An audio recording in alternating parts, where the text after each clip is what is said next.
Jiwa wanita itu sakit ditakdirkan untuk mati sebelum berusia 18 tahun. Selama hidupnya yang penuh tekad, dia tidak memberitahu siapapun. Sebaliknya, dia memilih untuk menyiksa Ariel karena dia tidak tahan dengan kebaikan dan kepolosan Ariel. Kenapa setiap kali dia menangis semua orang memanjakannya? Tapi bagaimana dengan dirinya? Hanya karena ibunya seorang penjahat, dia juga dinobatkan dengan gelar penjahat. Tidak ada yang peduli padanya, dan tidak ada yang akan mempercayainya. Jadi, di ambang kematian, satu-satunya kebahagiaannya datang dari mengintimidasi Ariel.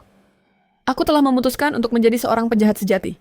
Daripada mati karena penyakit aku, lebih baik dieksekusi sebagai penjahat. Jadi, kamu tidak perlu mengasihaniku.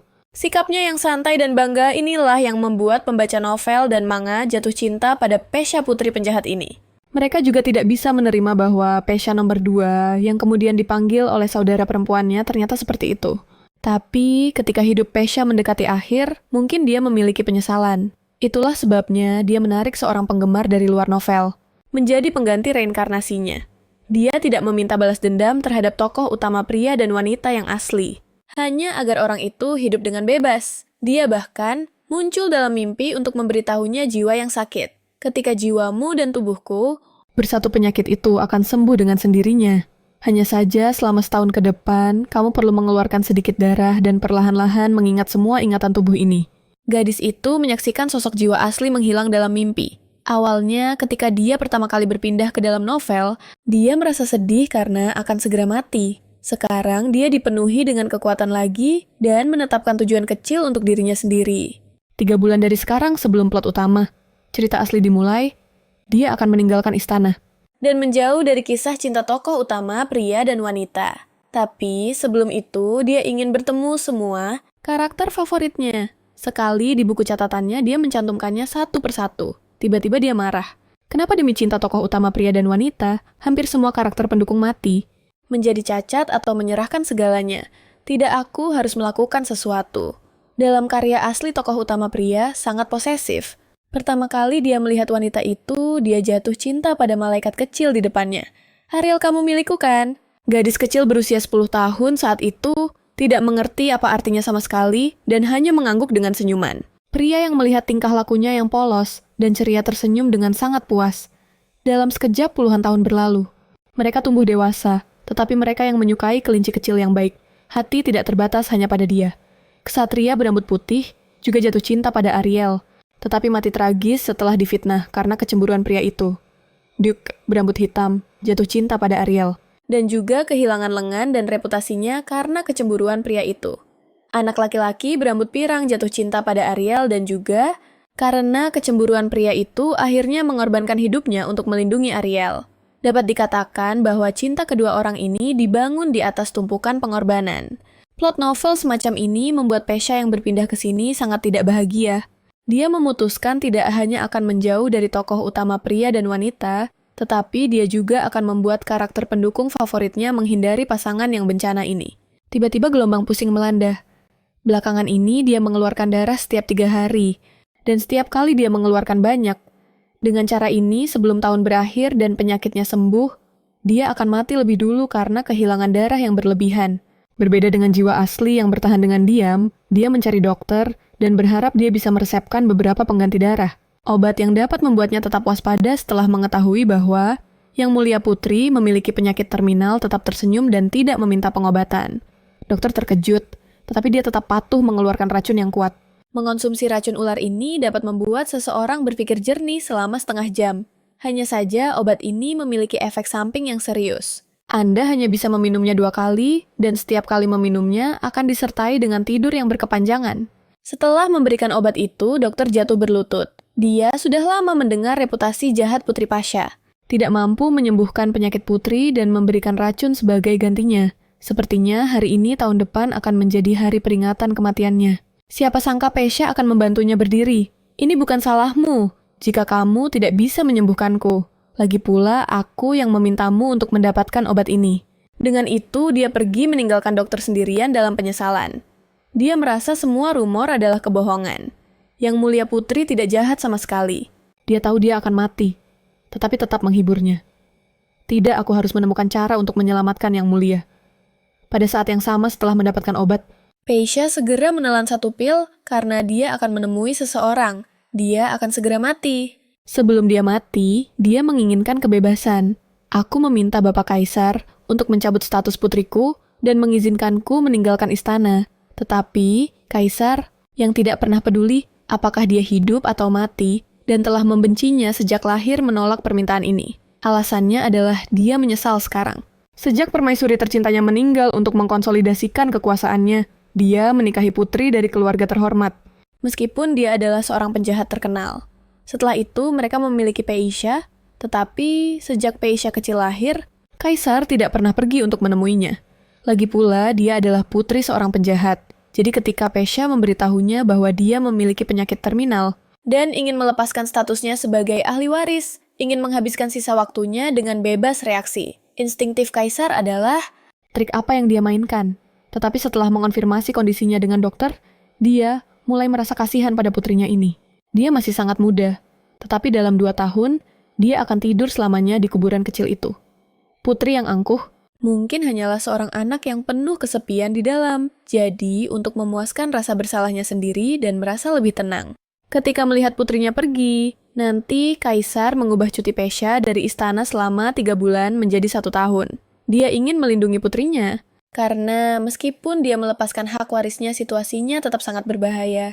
Tetapi Peisha ingin mengatakan bahwa dia sama sekali tidak membutuhkan perlindungan Kaisar. Setahun kemudian, ketika ingatan saudara perempuannya semua pulih penyakit ini akan sembuh dengan sendirinya. Sebaliknya, perubahan ini memaksanya untuk mengurung diri selama 3 hari untuk merevisi rencananya sebelumnya. Awalnya, dia ingin menghindari tokoh utama pria. Pangeran Mahkota tidak bersaing dengannya untuk tahta, dan berusaha untuk tidak bertemu dengannya. Sekarang, sepertinya itu tidak akan berhasil. 1 tahun terlalu lama. Tiba-tiba, dia teringat pada penjahat besar dalam novel Daniel. Kekuatan yang dimilikinya jauh melebihi Pangeran Mahkota, dan dia sangat melindungi orang-orangnya. Jika dia bisa berteman dengannya, dia seharusnya bisa bergantung pada perlindungannya dan hidup dengan damai. Tetapi sebelum itu, dia perlu menyelamatkan orang itu terlebih dahulu. Eugene adalah kekasih, impian 13 miliar gadis. Namun dia benar-benar menyukai tipe teratai putih, terutama yang seperti kelinci kecil yang cengeng. Itulah sebabnya dia jatuh cinta pada tokoh utama wanita Ariel pada pandangan pertama dalam novel. Tetapi sayangnya dia adalah karakter pria pendukung. Akhir hidupnya hanya bisa mengorbankan nyawanya untuk cinta protagonis. Dan dalam karya aslinya, dia benar-benar tidak menyukai putri penjahat karena dia alergi terhadap wanita dewasa. Dalam karya aslinya, dia benar-benar tidak menyukai putri penjahat karena dia alergi terhadap wanita dewasa cinta, dan jadi untuk orang yang dicintainya, dia tetap berada di sisi jiwa asli sebagai mata-mata. Pada akhirnya, dia terjebak dalam perangkap tokoh utama pria dan mati dalam pertarungan epik. Tapi sekarang berbeda. Peisha yang kedua yang berpindah ke dalam novel akan mengambil jalan penebusan. Tidak ada satupun dari karakter favoritnya yang boleh mati. Pertama, dia menemukan Eugene. Dia tahu pria ini sebenarnya memiliki tujuan kecil. Dan Pangeran Mahkota menggunakan poin ini untuk membunuhnya jika dia bisa membantunya mencapai tujuannya. Mungkin dia tidak akan mati. Jadi langkah pertamanya adalah mengubah kesan buruk orang-orang terhadapnya, berubah dari sosok yang dingin menjadi gadis ceria yang tersenyum. Kemudian dia menemukan kesempatan yang tepat untuk pergi sendirian, menciptakan kenangan indah dan membangun hubungan baik. Tentu saja Eugene terkejut ketika melihat yang mulia sang putri lagi. Dia sebenarnya tidak memerintahku lagi, tetapi memintaku untuk menemaninya berbelanja. Menghadapi ketidaksukaanku yang dinyatakan secara langsung, dia tetap menyapaku dengan wajah tersenyum, tidak mempertahankan ekspresi dingin. Menarik, mari kita mainkan lihat trik apa yang dia mainkan. Begitu saja didorong oleh rasa ingin tahu. Eugene perlahan mendekati Peisha. Keduanya tiba di padang belantara yang sepi. Dalam perjalanan, Eugene tidak bisa menahan diri untuk bertanya, "Mengapa kamu secara khusus menyebut namaku untuk menemanimu?" Peisha tersenyum dan menjawab, "Aku memiliki kesan baik tentangmu, mengundangmu untuk ikut, apakah ada masalah dengan itu?" Pernyataan ini membingungkan Eugene. Dia membalas, "Di mana di dunia ini ada kesan baik tanpa alasan? Bagaimana mungkin Peisha melewatkan kesempatan ini untuk menunjukkan bahwa dia berbeda?" Dia tersenyum santai. "Ya, aku hanya melakukannya denganmu saat ini." Dia melihat pohon besar tidak jauh dari situ dan berjalan ke arahnya, duduk dengan suara gedebuk. Dia juga memanggil Eugene untuk datang beristirahat. Tiba-tiba, Eugene mengeluarkan sapu tangan dan dengan lembut meletakkannya di atas rumput. Duduk di atas ini dan tidak akan mengotori bajumu.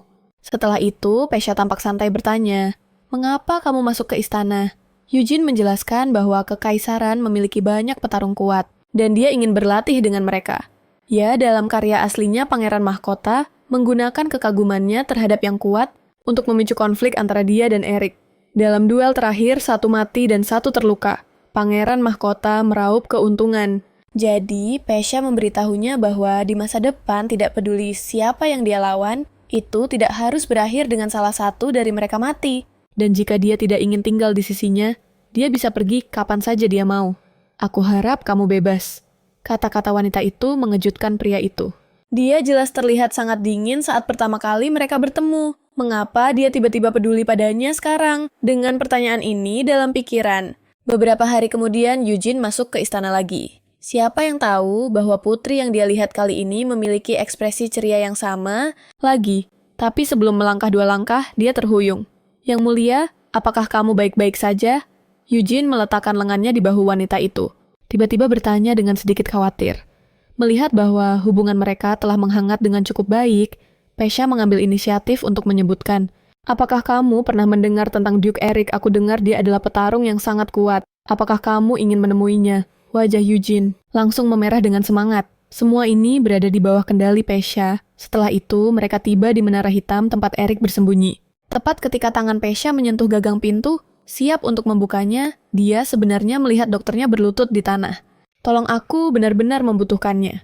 Ternyata dokter yang tidak mau menyerah untuk merawat Pesha mencari melalui buku-buku kuno dan menemukan ada semacam obat ajaib yang mungkin bisa menyelamatkan Yang Mulia Sang Putri. Dan bunga merah kecil ini tampaknya terkait dengan Duke Eric entah bagaimana. Jadi dokter itu tidak ragu untuk mengorbankan martabatnya dan berlutut untuk mencari tahu keberadaan bunga ini. Yang Mulia Putri menderita penyakit terminal. Kamu satu-satunya harapanku. Setelah mendengar ini, Eric tidak ragu. Dia menyesal. Mengatakan bahwa dia juga tidak jelas tentang asal-usul bunga itu. Pada saat ini, Eugene di luar pintu menutupnya dan mengangkat Pesha ke dalam pelukannya. "Tolong maafkan ketidaksopananku." Mendengar bahwa putri menderita penyakit terminal, dia pertama-tama terkejut. Lalu sementara membawa wanita itu pergi, dia merasa sedikit kasihan padanya tanpa alasan. Perubahan sikap Eugene membuat Pesha merasa ada harapan untuk memikatnya. Sepertinya, persona gadis ceria yang tersenyum ini berhasil. Dia satu langkah lebih dekat untuk menyelamatkannya. Tetapi dia mengerti bahwa Eugene adalah seseorang yang memiliki pertahanan kuat terhadap lawan jenis. Semakin tidak ada tujuannya pendekatan itu, semakin sedikit dia akan mempercayainya. Jadi Pesha secara proaktif menjelaskan posisinya ketika aku bilang, "Aku suka padamu. Aku hanya ingin berteman. Lagi pula kamu adalah kesatria eksklusifku. Jika kamu tidak menyukaiku tetapi tetap bekerja di sampingku, kamu juga tidak akan bahagia." Kata-kata yang sederhana dan langsung seringkali tepat mengenai sasaran. Eugene perlahan-lahan menurunkan kewaspadaannya dan bahkan mulai merenung. Apakah mungkin aku tertipu oleh rumor tentang penjahat itu? Dia tidak terlihat buruk sama sekali. Malam itu, setelah mengantar putri pulang, Eugene kembali ke Menara Hitam untuk mencari Eric.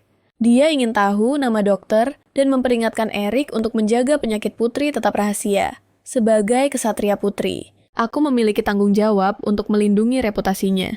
Eric terdiam. "Kamu adalah kesatria yang cuti. Bagaimana bisa kamu berani?" Mengatakan itu, dia kemudian meyakinkannya bahwa dokter yang datang kepadanya pasti telah mendapat persetujuan diam-diam dari Yang Mulia.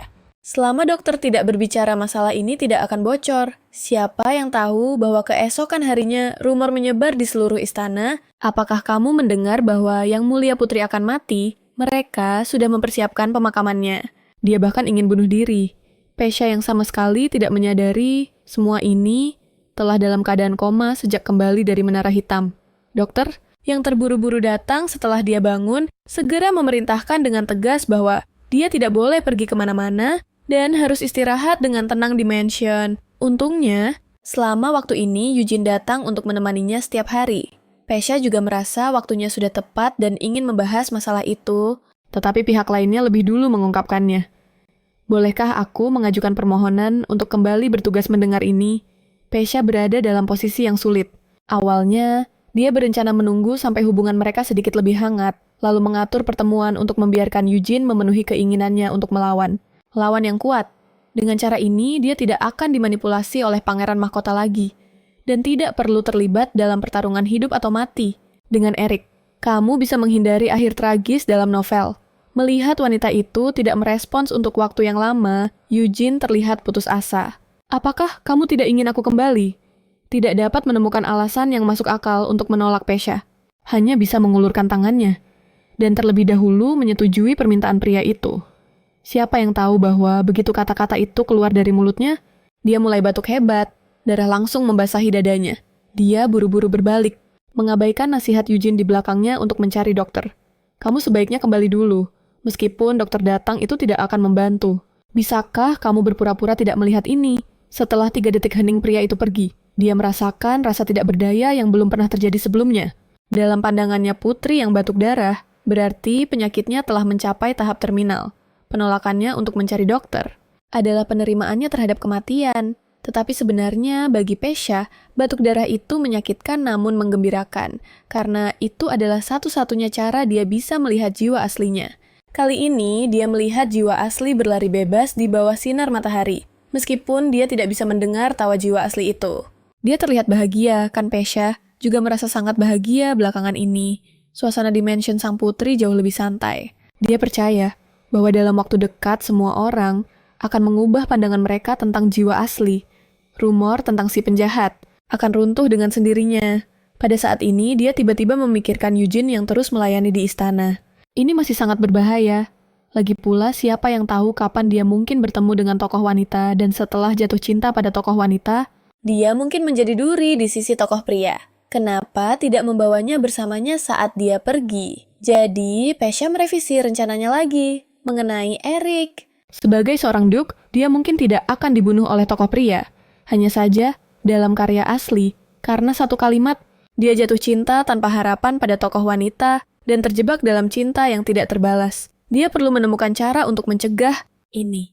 Di sisi lain, karena kebaikan kemanusiaan, beberapa pria membentuk tim bantuan, merencanakan cara untuk mengendalikan, atau bahkan menyembuhkan penyakit terminal yang mulia sang putri.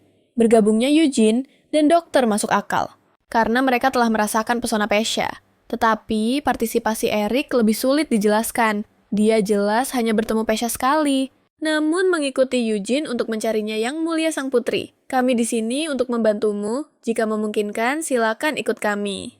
Melihat keduanya mengobrol dan tertawa, Pesha terkejut. Dalam karya aslinya, kepribadian mereka bertabrakan dan mereka tidak bisa saling tahan yang memberi kesempatan pada pangeran mahkota untuk memanipulasi mereka. Apakah mungkin intervensiku telah mengubah arah cerita? Baiklah, itu bagus. Keduanya bisa menjaga hidup mereka. Tetapi dia tidak bisa. Tidak bertanya pada Eric. Mengapa kamu membantuku? Alasan pria itu adalah, aku terpesona oleh sikap putri yang tak kenal, takut terhadap kematian. Jika kamu bahkan tidak takut pada kematian, maka mungkin kamu lebih layak untuk duduk di atas takhta. Kata-kata ini mengejutkan Pesha. Dia tahu Eric membenci pangeran mahkota. Dan tentu saja tidak ingin dia mewarisi takhta, tetapi dia tidak menyangka orang ini akan benar-benar ingin menyeretnya menjadi batu loncatan. Nada Pesha tegas. Aku tidak tertarik untuk berjuang demi kekuasaan. Aku akan meninggalkan istana di masa depan. Pada saat ini, ekspresi Eugene juga menjadi gelap. Dia berdiri di depan Pesha melihat situasi menjadi tegang. Eric membungkuk dalam-dalam menyalahkan dirinya sendiri karena berbicara di luar giliran dan meminta putri untuk tidak menganggapnya serius. Pada titik ini, kita memahami bahwa pendekatan awal pria itu adalah menggunakan wanita untuk menahan satu-satunya teman yang pernah dia pedulikan. Yang mulia pangeran mahkota. Tetapi, secara tak terduga malam itu dia bertemu Pesha. Pertemuan ini juga mengguncang niat aslinya. Pada saat itu, di bawah sinar bulan, yang mulia sang putri terlihat sedih. Setelah melihatnya, dia anehnya berkata, "Kamu harus melindungi dirimu dengan baik, jangan sampai terluka." Menghadapi perhatian mendadak ini, Eric panik dan bertanya apa maksud wanita itu. Pesha berubah dari tebakannya yang melankolis sebelumnya, untuk membantu dirinya sepenuhnya menjadi putri Pesha. Jiwa asli membantunya memulihkan ingatan setiap 3 hari. Ini juga merupakan momen terbahagia Pesha yang kedua, karena dia sangat mencintai jiwa asli. Dia ingin memahami. Tetapi saat dia berpartisipasi dalam pertumbuhannya, dia semakin sedih. Jiwa asli dulunya tersenyum ketika dia kecil, meskipun selain para pelayan, tidak ada orang lain yang pernah mengunjungi kamar saudarinya dan nama Pesha. Tidak pernah terdengar dipanggil oleh siapapun. Jiwa asli masih bertindak seperti gadis kecil yang normal. Membaca dan mempelajari cara melipat burung bangau kertas sampai pertama kali dia batuk darah dan mengetahui kondisinya segalanya berubah. Dia tidak mengingat kembali hari itu, tetapi dia bisa membayangkan betapa sedihnya jiwa asli pada saat itu. Tanpa pernah merasakan cinta dari dunia, dia harus menghadapi kematian, tetapi dia tidak akan merasa kasihan pada jiwa asli. Jiwa asli yang bangga tidak membutuhkan simpati murahan. Dia hanya akan menghargai semua yang diberikan jiwa asli kepadanya lebih hidup. Baik di masa depan dengan masa lalu, jiwa asli yang menjauh dari konflik karakter utama dalam novel, tetapi Eric. Sebenarnya mengincar dirinya ingin memanfaatkannya untuk mengekang pangeran mahkota dan bersaing untuk tahta. Pesha mengejek dalam hati. Jadi, ketika dia bertemu Eric, dia secara proaktif mengulurkan tangan perdamaian. Pria itu memang bingung. Pesha berpura-pura bahwa dia benar-benar tidak memiliki niat tersembunyi, berpura-pura peduli padanya hanya karena kebaikan murni menurunkan kewaspadaannya. Dengan cara ini, Eric segera sedikit merilekskan kewaspadaannya dan mulai mengobrol dengan Pesha tentang masa lalunya yang tragis, terutama tentang bagaimana dia benar-benar menganggap pangeran mahkota sebagai teman, tetapi pihak lain memperlakukannya sebagai alat untuk kemajuan. Setelah selesai, dia bertanya kepada Pesha, apa pendapatnya tentang ini? Pesha berpikir, ini adalah pertanyaan yang sangat mudah. Jadi, dia menjawab, saya pikir, kamu harus menjauh dari teman ini. Teman sejati tidak akan menyakiti satu sama lain. Melihat ekspresi Eric berubah, seketika setelah mendengar ini, Pesha tahu, kata-kata ini jelas mengguncang hati Eric. Dan kemudian Eric membungkuk dan bersiap untuk pergi meninggalkan satu kalimat sebelum pergi. Setelah merasakan perubahan, sikap pria itu, Pesha memutuskan untuk menambah bahan bakar ke api, jadi pagi-pagi sekali dia datang ke halaman. Setelah melakukan tugasnya, dia tahu bahwa Eric berlatih pedang di sini setiap hari pada waktu ini. Begitu melihat Pesha yang anggun muncul, dan karena percakapan mendalam semalam, Eric mengambil jasnya dan menyampirkannya di atas wanita itu. Maafkan saya yang terlalu berani, tetapi kamu harus berhati-hati agar tidak kedinginan. Tindakannya mengonfirmasi kecurigaan Pesha. Dia memanfaatkan keuntungannya. Bertanya, apakah dia berlatih begitu pagi? Jangan terlalu menekan dirimu. Bahkan seseorang sekuat kamu butuh istirahat. Kalimat ini adalah kunci bagaimana tokoh wanita mengalahkan Eric dalam karya aslinya. Meskipun sangat biasa, itu membawa kenyamanan besar bagi Eric yang kesepian sejak kecil dan kemudian dikhianati oleh satu-satunya teman yang dia percayai. Tidak pernah mau membuka hatinya untuk kalimat ini Eric bahkan mengorbankan reputasinya dan lengannya untuk tokoh wanita. Pesha awalnya berpikir tentang cara mencegah Eric jatuh cinta pada tokoh wanita. Setelah mendengar kalimat itu, dan berakhir dengan nasib buruk, sekarang dia mengubah pikirannya. Karena Eric ingin menyeretnya keluar untuk bersaing, memperebutkan tahta dan mati. Maka dia akan mengambil langkah pertama untuk memenangkan hati Eric, membuat mereka berdiri di pihak yang sama. Dari penampilan pria itu, saat ini dia berhasil. Selama beberapa hari berikutnya, Pesha tetap terkurung di mansion, khawatir dia akan merasa bosan. Eugene secara khusus terus-menerus mengganggu dokter mengatakan, Yang Mulia Putri juga harus keluar untuk mendapatkan udara segar. Bagaimana jika mereka membuat gadis itu gila dengan mengurungnya? Ini sangat sesuai dengan rencana Pesha. Dia hanya perlu kesempatan untuk meninggalkan istana, untuk menjual semua toko di bawah namanya. Lagi pula, memiliki perak dan emas yang nyata di tangan akan membuatnya lebih nyaman untuk hidup di luar istana. 3 bulan dari sekarang, siapa yang tahu bahwa saat melewati sebuah kedai di Jalan Pesha, tiba-tiba berhenti. Dia masuk dan mulai minum, lalu mulai menangis karena dia terlalu bahagia. Sebagai seorang transmigrator dari abad ke-21, tidak ada kafe internet bar atau barbecue. Berdiri di sini ini telah membuat Pesha gila melihatnya begitu bahagia. Eugene dan Eric tersenyum dengan penuh pengertian. Pada saat ini, percakapan dari meja sebelah terdengar. Apakah kamu mendengar bahwa putri jahat akan segera mati? Ini benar-benar berita yang luar biasa. Pesha tiba-tiba membeku. Sepasang tangan menutupi telinganya. Sudah gelap. Kita harus kembali. Bersamaan dengan kata-kata lembut Eric, Eugene di belakang mereka memberikan pelajaran. Dalam sekejap, dia mengajarkan 2 orang itu sebuah pelajaran. Tetapi tidak ada dari ketiga orang yang pergi yang menyadari bahwa seorang pria aneh telah muncul di belakang mereka. Putri akan segera mati. Bukankah lebih menarik melihatnya menangis pria berjubah di sampingnya mengeluh alih-alih menjadi orang yang baik? Kamu pasti seorang penyimpang yang suka membuat orang menangis. Pada saat ini Asha belum tahu bahwa transmigrasinya tidak hanya mengubah nasib karakter pendukung, tetapi juga mempercepat langkahnya menuju kematian. Penjahat besar dalam novel Daniel telah muncul lebih cepat dari jadwal. Tetapi rencana awalnya untuk mencari perlindungannya sekarang hancur karena Daniel telah menerima tugas untuk membunuhnya. Setelah meninggalkan Tavern Eugene tetap diam sepanjang waktu. Pasha sangat khawatir dan bertanya ada apa. Pria itu akhirnya tidak bisa menahan diri untuk menegurnya. Kenapa kamu tidak marah? Kamu jelas-jelas dihina. Kenapa kamu tidak melawan? Saat dia berbicara, dia menjadi emosional dan memeluk Pasha. Dokter juga bilang, kamu tidak minum obat tepat waktu. Kamu selalu menelan keluhanmu dengan senyuman. Kenapa kamu menyiksa dirimu seperti ini? Pasha buru-buru mendorongnya menjauh. Dia tidak sebaik yang dikatakan Eugene. Dia hanya tidak ingin menggunakan tubuh jiwa aslinya untuk menjadi penjahat. Itu hanya akan membuat orang berpikir bahwa Putri Pasha adalah seorang penjahat yang pantas mati. Jadi, membiarkan Eugene memukuli mereka adalah solusi terbaik. Tetapi melihat pria itu begitu emosional, dia juga ingin mengatakan sesuatu. Tetapi kemudian, sebuah batu bercahaya emas datang melayang ke arah mereka. Ternyata pria pirang yang muncul di tavern. Dia adalah seorang penyimpang yang suka melihat orang lain menangis. Begitu dia melihat Pasha, dia merasa dia adalah seseorang yang akan menangis, jadi dia melempar batu untuk menakut-nakutinya. Sayangnya, Pasha memiliki Eugene dan Eric yang melindunginya. Konfrontasi langsung. Mungkin tidak akan berhasil, jadi dia berbalik dan melarikan diri. Pasha juga pingsan karena kelelahan. Keesokan harinya, setelah bangun, Pasha menemukan dokter, menginginkan obat yang bisa membuatnya tetap waspada untuk mempersiapkan kehidupannya di luar istana. Siapa sangka, Eugene di luar pintu mendengar ini dan segera bergegas masuk jatuh berlutut dengan keras. Pria ini yang membunuh orang tanpa berkedip. Kini terlihat seperti makhluk malang saat dia menangis. Dia terisak. Yang mulia tolong jangan katakan lagi. Jelas, Eugene telah salah paham. Lagi, dia mengira Putri sedang mengatur pemakamannya. Malam itu dia menjaga di samping tempat tidur Pasha.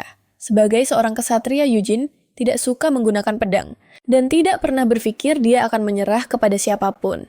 Tetapi, malam ini dia bersumpah atas nama seorang kesatria, mulai sekarang Pasha akan menjadi tuanku. Aku akan menjadi pedang dan perisainya. Tidak akan pernah meninggalkan sisinya. Eric di belakangnya tidak bisa menahan rasa terkejut.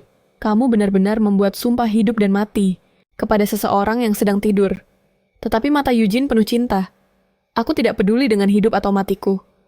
Aku hanya ingin melindungi hidupnya. Mungkin pada awalnya dia memang dipengaruhi oleh rumor luar, yakin bahwa Putri itu dingin dan tidak berperasaan. Tetapi ketika dia benar-benar mengenalnya, dia menyadari bahwa dia salah. Putri yang mahir menyembunyikan perasaannya, menyimpan semua emosinya di dalam hati. Mereka yang tidak pernah benar-benar mengenalnya, tidak berhak menilai karakternya. Sementara itu, Pasha yang sama sekali tidak menyadari sangat senang ketika dia bangun keesokan harinya. Karena dia menerima sebuah buku harian dari pelayannya. Tetapi pelayan itu memberitahunya bahwa buku harian ini sangat istimewa. Sebuah roh tinggal di dalamnya. Ketika kamu mengisi buku harian itu, roh itu akan muncul. Buat kontrak dengan roh itu, dan kamu akan menjadi satu-satunya tuannya. Pasha ingin buku harian itu benar-benar mencatat cerita antara dia dan jiwa asli.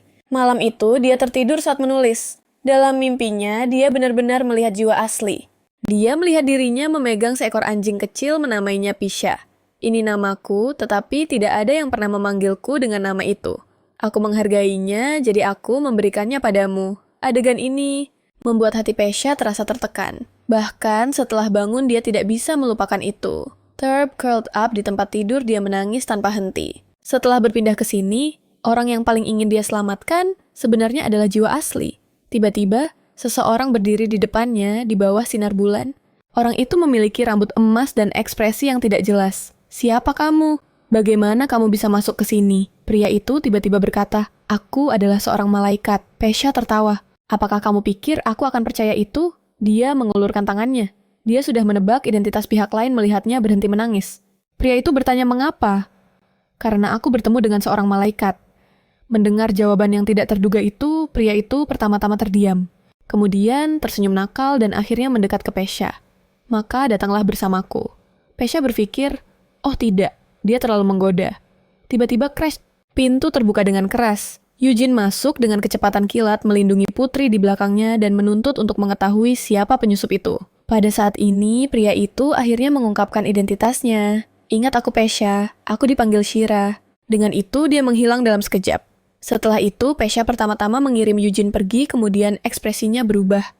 Sebenarnya, saat dia melihat Shira, dia tahu bahwa dia adalah karakter pria pendukung dari karya asli. Dia suka mengganggu tokoh wanita dan melihatnya menangis, tetapi pada akhirnya mati untuk tokoh wanita. Dia terkejut. Mereka akan bertemu, tetapi merasa bahwa menjadi target oleh orang ini tidak bisa baik. Godaan sebelumnya adalah untuk menguji niat Shira. Dia tidak menyangka dia benar-benar mengembangkan pikiran untuk membawanya pergi. Apa sebenarnya yang dia inginkan? Pada saat ini, kembali di kediamannya Shira memiliki wajah Pesha yang menangis memenuhi pikirannya. Dia terlihat sangat cantik saat dia menangis. Aku benar-benar ingin melihatnya seperti ini sepanjang hari. Jadi, dia memanggil pelayannya, memberitahunya untuk mencari tahu keberadaan Pesha. Aktif menciptakan pertemuan kebetulan, kemudian selalu atas nama teman tetap di sisi Pesha. Sepenuhnya melupakan misi pembunuhan menghadapi pendekatan pria itu, Pesha tidak menolak karena dia ingin memanfaatkan Shira untuk membuat orang lain muncul. Tetapi penampilan Shira dan sikap abnormalnya terhadapnya membuat Pesha menebak bahwa Shira, yang awalnya penasaran dengan tokoh wanita, tampaknya telah mengalihkan perhatiannya kepadanya. Jika itu benar, Shira mungkin akan jatuh cinta padanya di masa depan, tetapi Pesha tidak berencana untuk menerimanya ke dalam haremnya. Setelah 3 bulan berlalu, dia akan pergi dari sini, membawa Eugene bersamanya. Jadi, dalam beberapa hari ke depan, dia dengan patuh makan tidur dan bekerja sama dengan perawatan. Siapa yang menyangka bahwa bencana datang lebih awal? Dia jatuh ke dalam koma lagi. Kali ini berlangsung selama 3 hari penuh dan malam. Meskipun dalam mimpinya dia melihat jiwa asli. Kali ini ekspresinya suram. Pesha mengajukan pertanyaan yang telah terpendam di hatinya begitu lama. Setelah setahun ketika aku telah memulihkan semua ingatan apa yang akan terjadi padamu, jiwa asli memandangnya, tersenyum tanpa berbicara. Pada saat inilah Pesha terbangun dengan kaget dari komanya. Dia melihat tempat tidurnya dikelilingi oleh orang-orang semua dengan lingkaran hitam di bawah mata berkumpul di sekelilingnya. Yang mulia, akhirnya kamu bangun untuk mencegah semua orang. Khawatir Pesha bersikap santai. Jangan terlalu serius. Aku masih baik-baik saja, bukan pada saat ini. Untuk menjaga agar semua orang tidak khawatir, Pesha berperilaku santai. Jangan terlalu serius, aku baik-baik saja kan saat ini. Eric terlihat khawatir. Kamu sudah koma begitu lama. Yang mulia sangat khawatir dan memanggilmu ke istana untuk mengadakan audiensi. Kata-kata ini menghantam seperti petir. Pesha telah berusaha bersembunyi dengan hati-hati selama ini untuk menghindari perhatian keluarga kerajaan. Tanpa kekuatan dan pengaruh, dia tidak ada tandingannya untuk pangeran mahkota sekarang. Bagus jika kaisar memperhatikannya. Bukankah pangeran mahkota yang psikopat itu juga setelah panik awal Pesha memanggil pelayannya? Bantu aku untuk mandi dan berpakaian. Aku perlu mengunjungi istana. Alih-alih bersikap malu-malu, dia memutuskan untuk mengambil inisiatif. Tentu saja, setelah melihat kaisar pangeran mahkota, sangat khawatir tentangmu. Aku sudah memberitahunya bahwa kamu menyerahkan statusmu sebagai pewaris, jadi dia akan mencarimu segera. Dia tidak mengerti. Menurut plot asli tokoh utama wanita belum muncul. Dia yang berperan sebagai karakter pendukung jahat bahkan belum mulai mengintimidasi tokoh utama wanita, apalagi menjadi target pelindung tokoh utama wanita. Tokoh utama pria pangeran mahkota, tetapi sekarang dia entah bagaimana telah berhubungan dengannya lebih awal dari jadwal. Sedikit yang Pesha tahu bahwa saat dia mengubah nasib karakter pendukung, arah ceritanya sendiri juga telah berubah. Awalnya pangeran mahkota memang tidak memperhatikannya, tetapi baru-baru ini rumor tentang reformasi Putri Pesha telah menarik perhatiannya. Pangeran mahkota yang terbiasa dengan perebutan kekuasaan secara naluriah, percaya bahwa transformasi putri itu mengancam tahtanya. Jadi, sehari setelah kaisar memanggil Pesha, pangeran mahkota mengirim undangan juga mengundang Eugene dan Eric. Mendengar ini, Pesha batuk darah tanpa henti. Dia bekerja keras merencanakan agar dirinya dan Eugene tidak bertemu pangeran mahkota. Pada akhirnya semua itu sia-sia, tetapi selama koma ini dia melihat jiwa asli. Saat inilah dia mendapatkan pencerahan. Dia akan berjuang untuk jiwa asli melindungi kehidupan kedua yang dia berikan padanya, dan tidak menyia-nyiakan transmigrasi ini.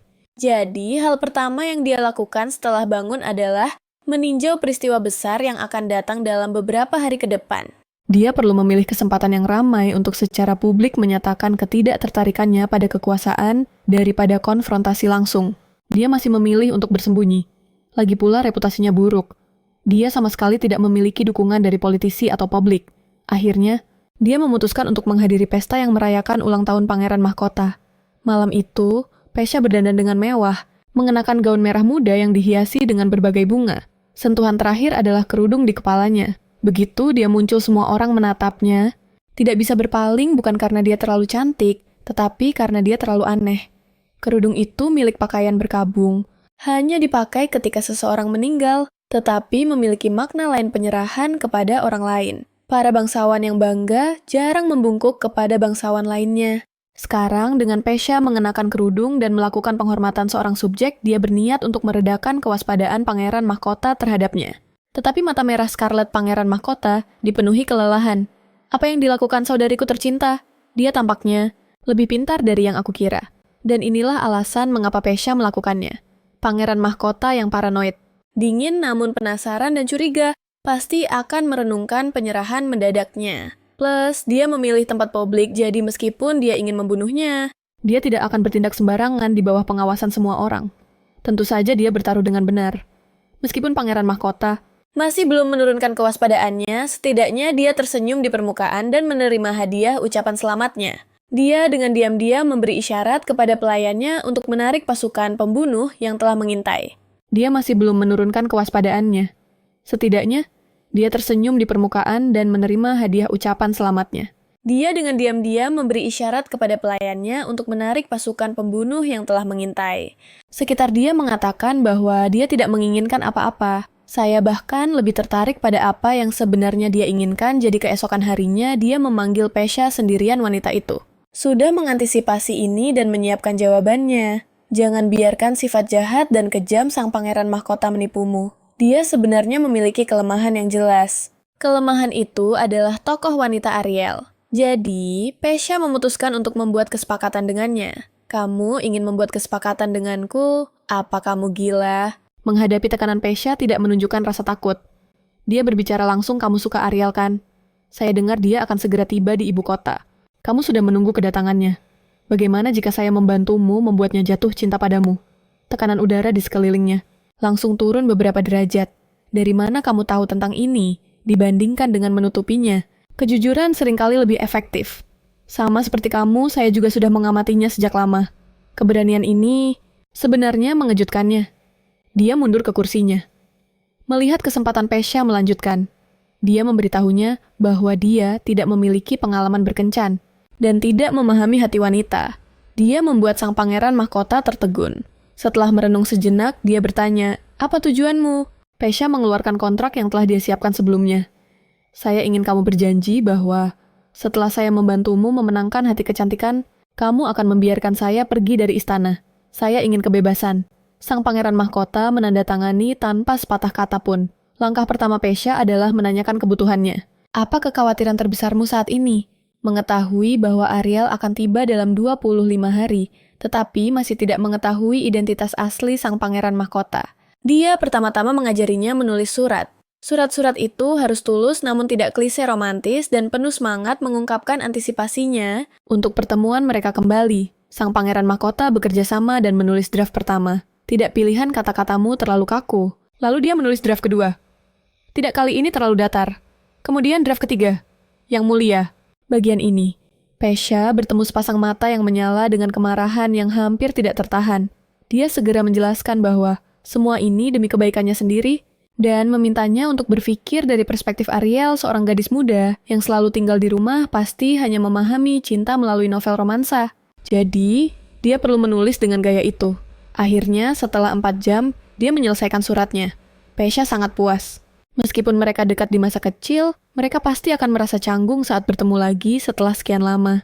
Membangun komunikasi melalui surat sebelumnya dapat mengurangi kecanggungan ini sampai batas tertentu. Saat dia pergi, dia mengingatkannya untuk memberitahunya ketika dia mendapatkan balasan. Setelah sementara menstabilkan sang Pangeran Mahkota, hal kedua yang perlu dilakukan Pesha adalah memanggil Eugene. Dia menugaskannya untuk menyelidiki rumor jahat tentang dirinya. Lagi pula, tokoh wanita akan segera tiba. Dia masih khawatir Eugene akan jatuh cinta pada tokoh wanita saat melihatnya. Maka, semua yang telah dia lakukan akan sia-sia. Dia perlu membuatnya sibuk. Meskipun dia bisa merasakan sikap Eugene yang berubah terhadapnya, dia tidak bisa mengambil risiko. Siapa yang bisa memprediksi pengaturan karakter ini? Setelah menghadapi bom waktu yang merupakan sang pangeran mahkota Pesha, sekarang harus bertemu dengan penjahat terbesar dalam cerita Daniel. Dia merasa bahwa dia sendiri tidak bisa melawan sang pangeran mahkota. Apa yang tidak dia ketahui adalah bahwa malam saat dia muncul di pesta dengan gaun transparan, Daniel mengamatinya dari sudut ruangan untuk waktu yang lama. Untuk bertemu Daniel secara kebetulan, Pesha menyelinap keluar dari istana. Dia datang ke kedai kecil dari terakhir kali. Menurut novel, Daniel suka datang ke sini. Adapun mengapa Pesha begitu bertekad untuk mencarinya, dia ingin asuransi ganda. Penjahat menahan protagonis agar karakter pendukung bisa hidup lebih lama, jadi dia ingin bergabung dengan Daniel. Apa yang tidak dia ketahui adalah bahwa dia sudah memfokuskan pandangannya padanya karena di pesta itu. Dia disewa oleh Pangeran Mahkota untuk membunuhnya, tetapi Pangeran Mahkota berubah pikiran jadi misi pembunuhannya. Ditangguhkan untuk sementara. Namun setelah pertama kali bertemu Pesha, dia mulai tertarik pada wanita ini. Dia sangat berbeda dari rumor yang beredar, dan dia membawa aura yang familiar. Aku akan membunuhnya saat kita bertemu lagi. Sedikit yang dia tahu. Rasa ingin tahunya adalah awal dari setiap cerita. Ketika Pesha sudah minum 1 gelas dan mulai merasa pusing, pria itu muncul pada saat yang tepat. Bolehkah aku duduk di sampingmu?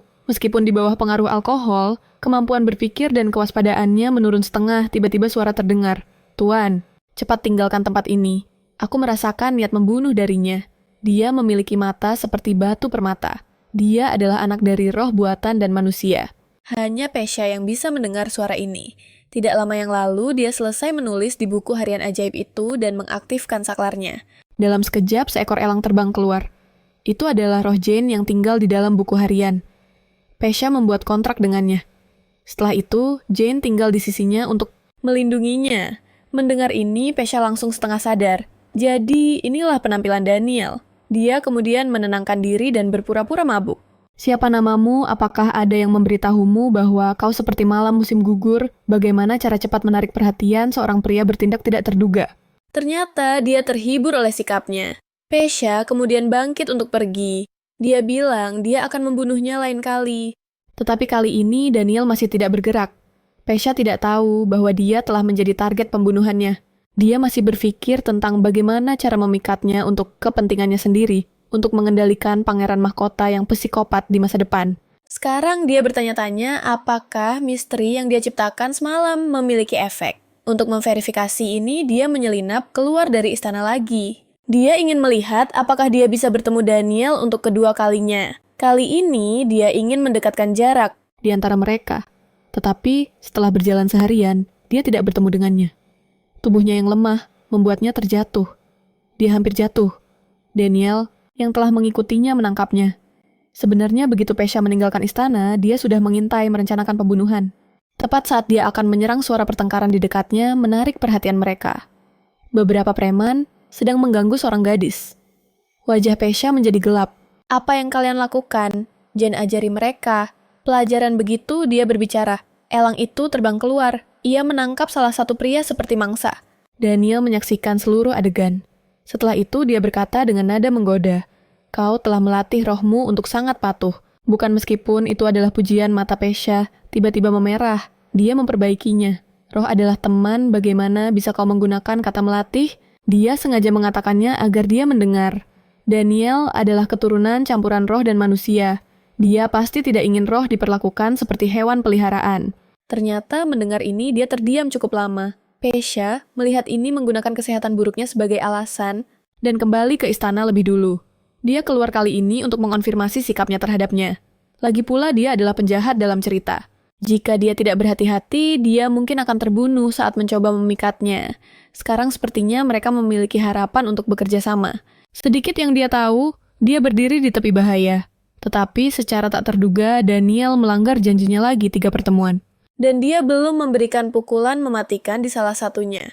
Jika 2 kali pertama karena rasa ingin tahunya mengaburkan penilaiannya dan dia ingin memahami dirinya lebih baik, kali ini dia terpesona oleh pesonanya. Dia menemukan bahwa sang putri sangat berbeda dari yang dia bayangkan. Sayangnya, Terbebani dengan misi pembunuhan, dia hanya bisa membujuk dirinya sendiri.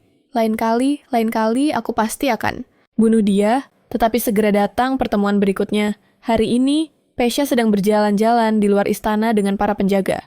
Karena perayaan Hari Fondasi akan segera tiba, jalanan dipenuhi orang kerumunan memisahkan dia dari para penjaganya. Pesha berdiri diam, takut para penjaga tidak akan menemukannya jika dia bergerak tiba-tiba. Suara Daniel terdengar Di belakangnya. Kita bertemu lagi secara kebetulan, kita benar-benar ditakdirkan. Tetapi sementara dia tersenyum di permukaan, dia berpikir tentang bagaimana membawanya ke tempat terpencil untuk membunuhnya. Dan untuk menurunkan kewaspadaan Pesha, dia dengan sengaja menunjukkan sisi perhatian dirinya. Bukankah topi itu pengap? Biarkan aku mengeluarkan mantra ilusi untuk menyembunyikan identitasmu. Kamu akan lebih nyaman seperti itu, tetapi Pesha tidak percaya. Dia segera menjaga jarak darinya.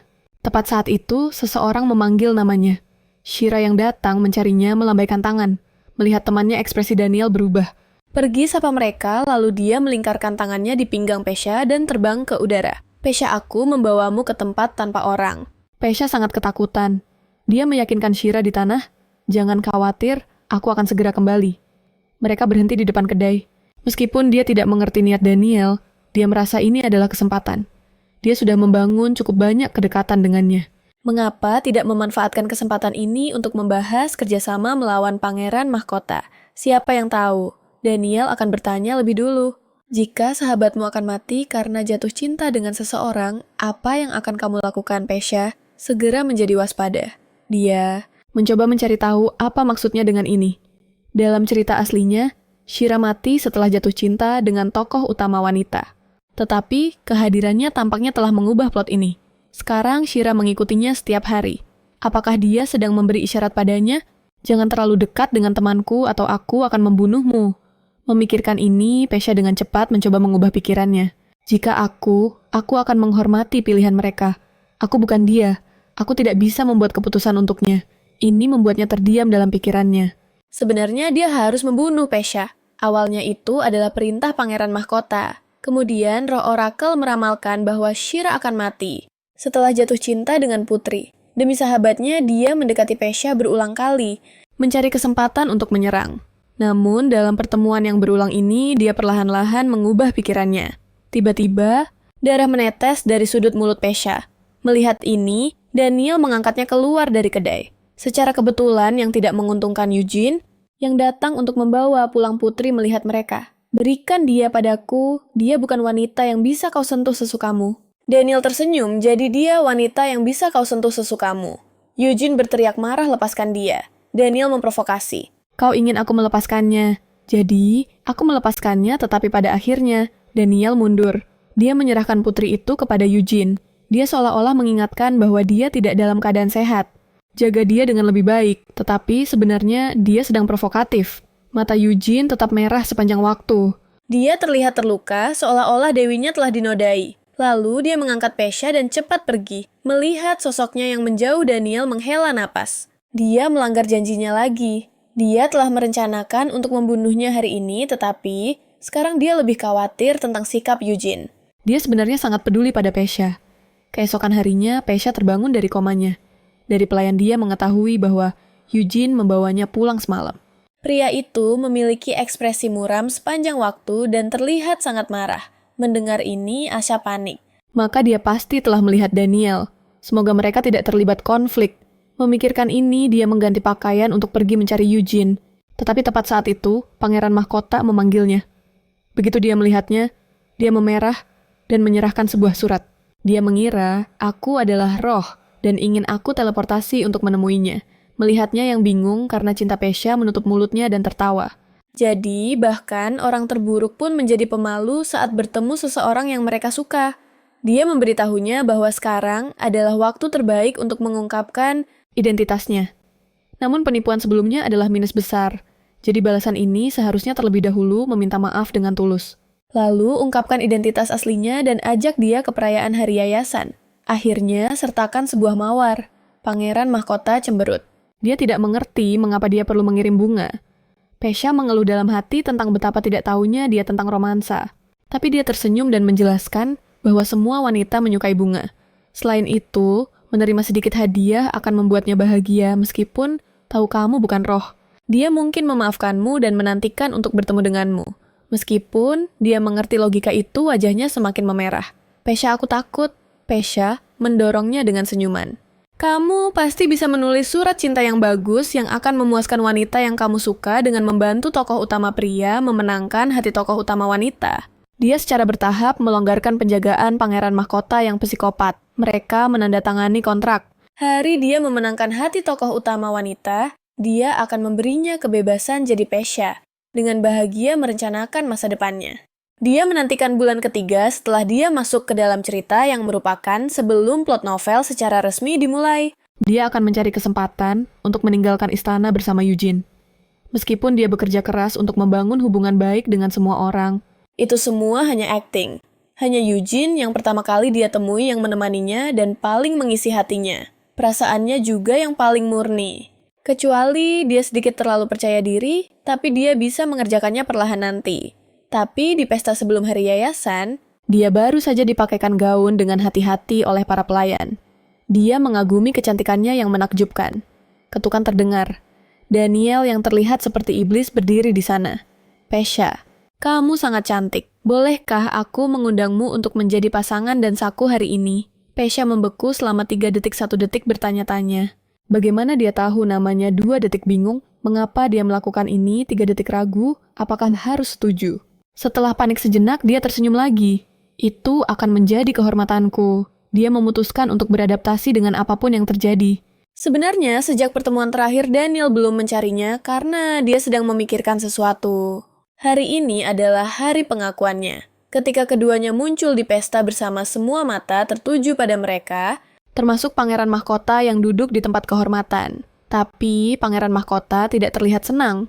Matanya menatap langsung ke Daniel. Tetapi kata-katanya ditujukan kepada Pesha. Kamu di sini Pesha waktu yang sempurna.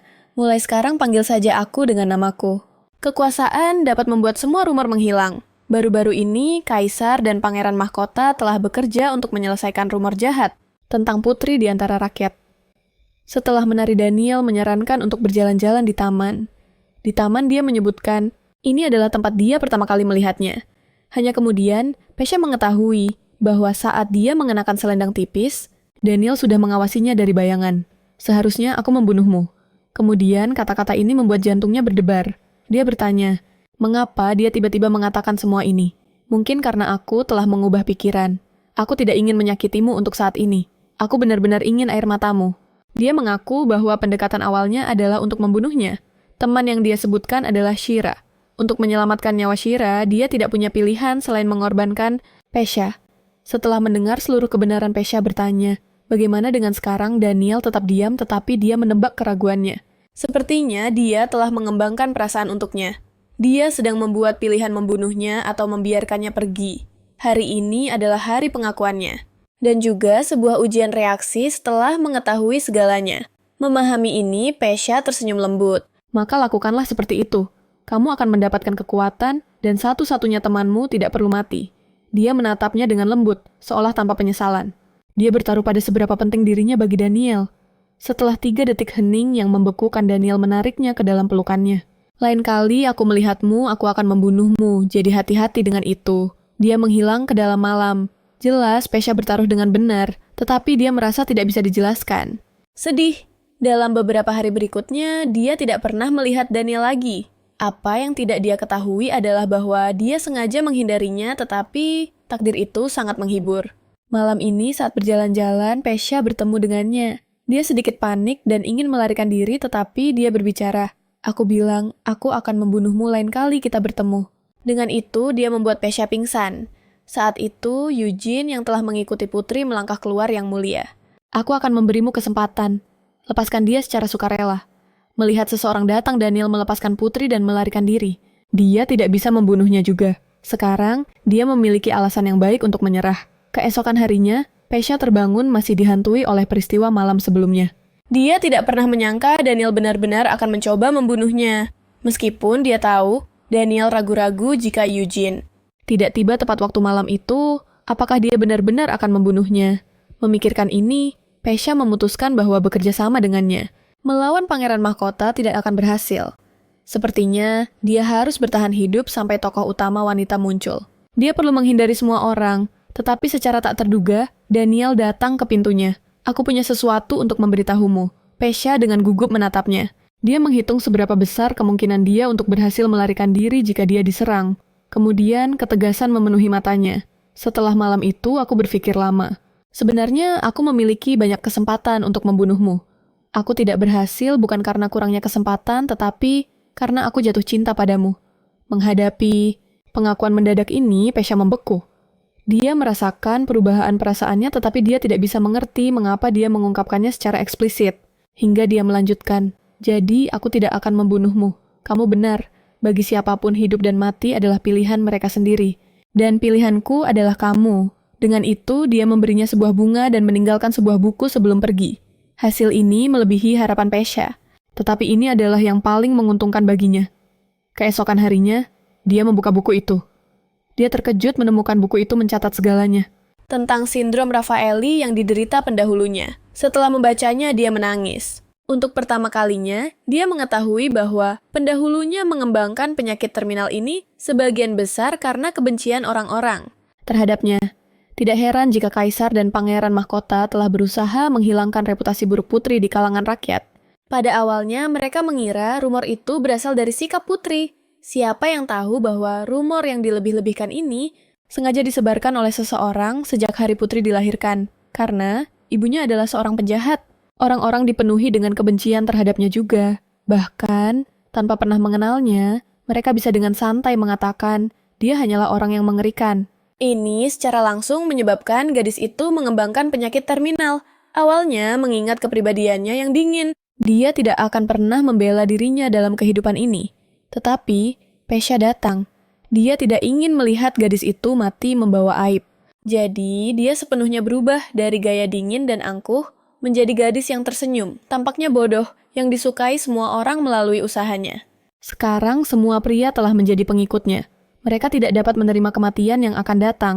Mereka semua menolak untuk menyerah dalam penelitian. Opsi perawatan. Pesha mengamati semuanya. Dia hanya berencana untuk meninggalkan istana sebelum tokoh utama wanita novel tiba, tetapi Ariel. Siapa yang seharusnya tiba dalam sebulan tiba-tiba muncul hari ini. Begitu dia melihat pangeran mahkota, dia menangis dengan penuh air mata terisak-isak. Kamu tidak bilang kalau kamu adalah pangeran mahkota. Dengan perubahan alur cerita Pesha, hanya bisa beradaptasi. Sambil memikirkan langkah-langkah yang harus diambil. Dia bertanya-tanya, kapan waktu terbaik untuk keluar dari istana? Siapa yang tahu bahwa untuk memperkenalkan Ariel ke kalangan atas pangeran mahkota akan mengadakan sebuah pesta spektakuler, mengikuti prinsip untuk tetap rendah hati demi bertahan hidup. Pesha meminta para pelayan untuk hanya membuat penampilan sederhana untuknya. Tetapi dia malah berakhir dengan mahkota terlihat seperti Ratu Es. Semua orang tidak bisa mengalihkan pandangan dari dirinya. Berdiri di sampingnya adalah Daniel yang baru saja dia menangkan. Bahkan, penjahat terbesar dalam cerita telah menjadi salah satu pengikutnya. Saat itu, perhatian semua orang tertuju pada pasangan lain. Ariel berjalan perlahan bergandeng tangan dengan pangeran mahkota. Tetapi detik berikutnya, orang-orang yang mengagumi pangeran mahkota mendorongnya keluar.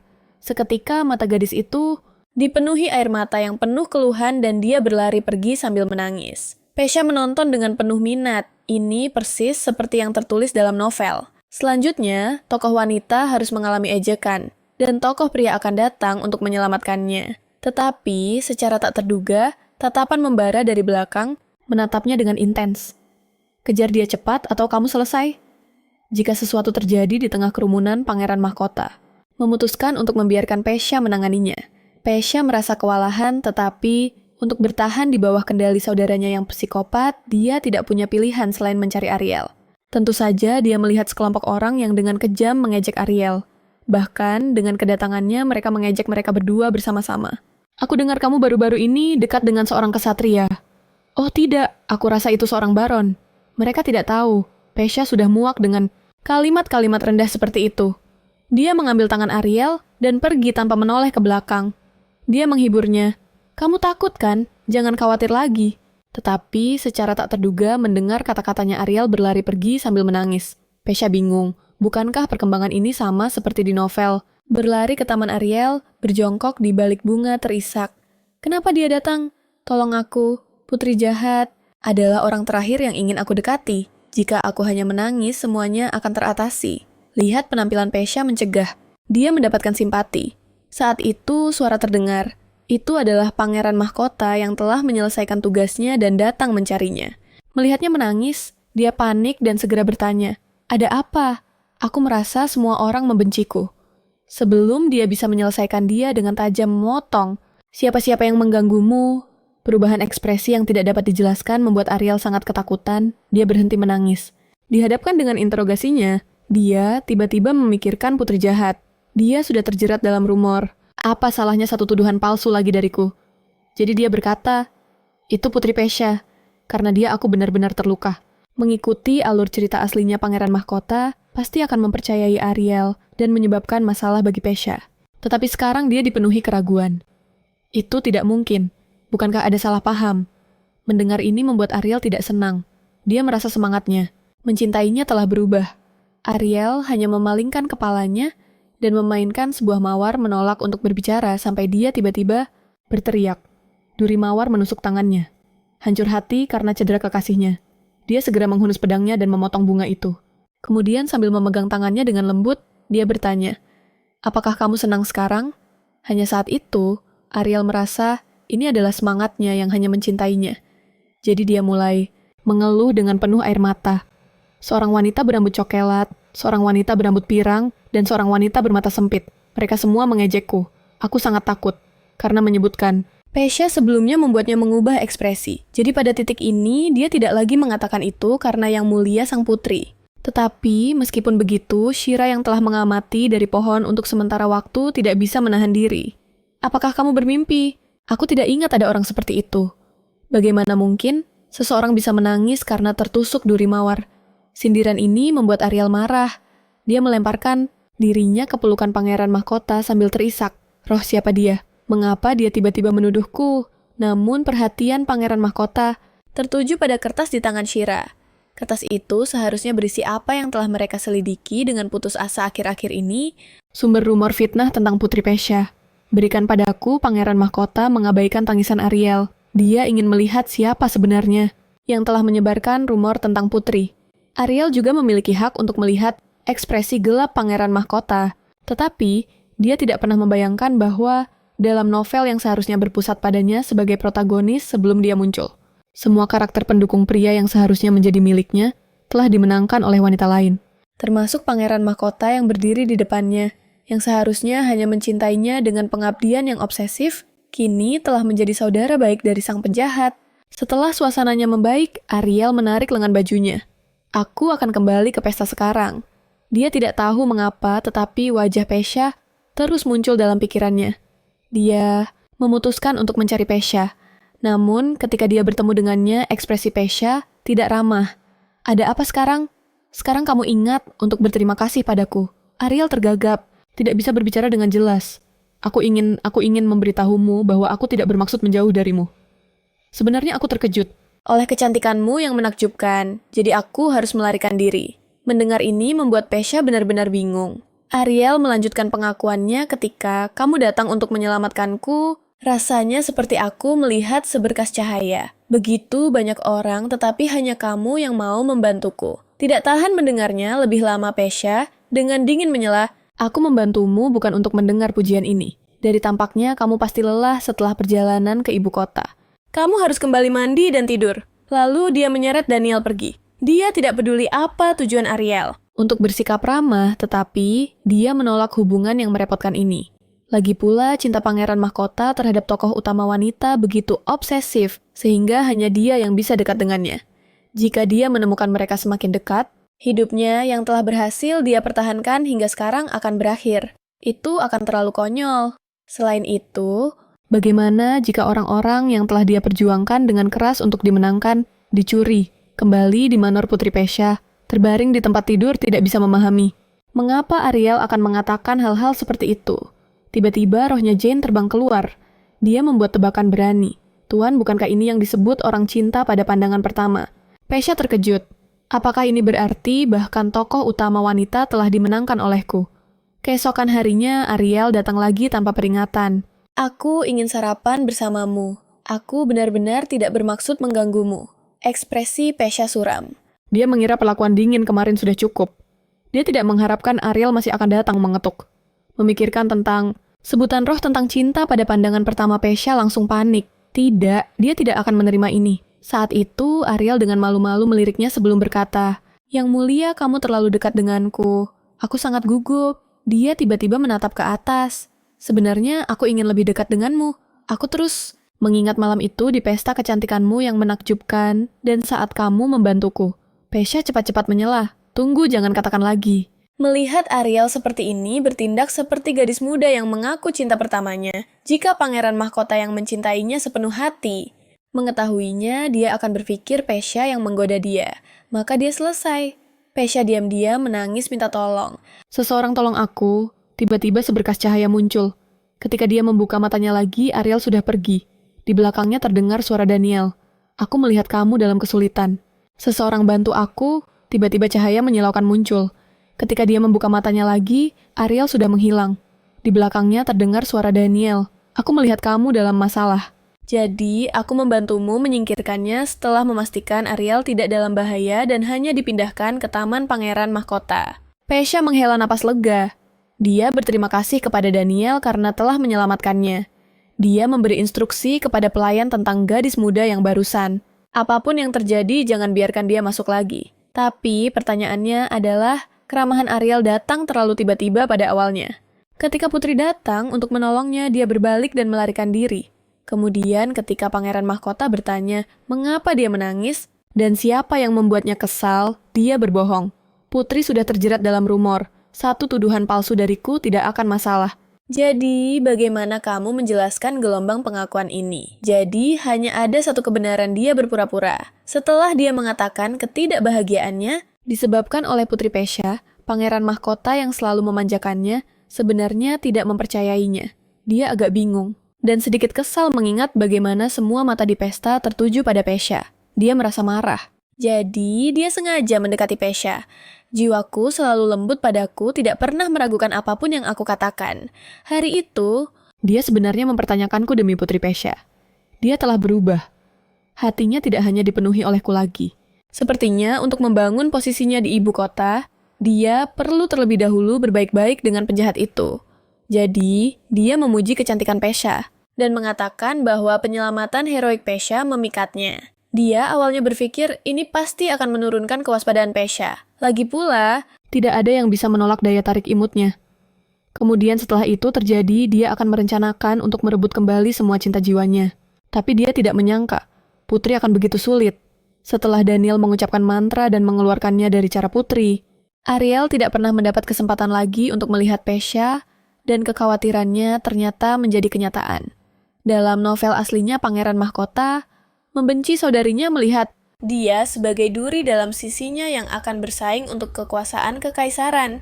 Tapi sekarang, Pesha, terima kasih atas kerja kerasmu di pesta beberapa hari yang lalu. Kamu tidak perlu menghadiri pesta-pesta mendatang. Rumor jahat tentangmu sebagai penjahat sebagian besar telah mereda.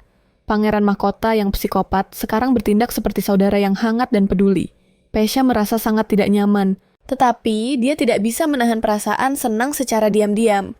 Apakah dia akhirnya menurunkan kewaspadaannya terhadapku? Jadi, dia mungkin tidak akan membunuhku lagi kan? Dan aku akhirnya membersihkan rumor untuk pendahuluku. Ternyata orang ini agak berguna.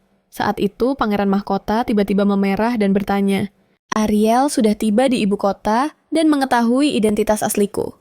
Jadi, apa yang harus aku lakukan selanjutnya?" Dia terlalu malu untuk melanjutkan. Tetapi Pesha sudah sepenuhnya mengerti. Namun memikirkan tentang keterikatan emosionalnya baru-baru ini dengan Ariel. Dia mulai khawatir lagi.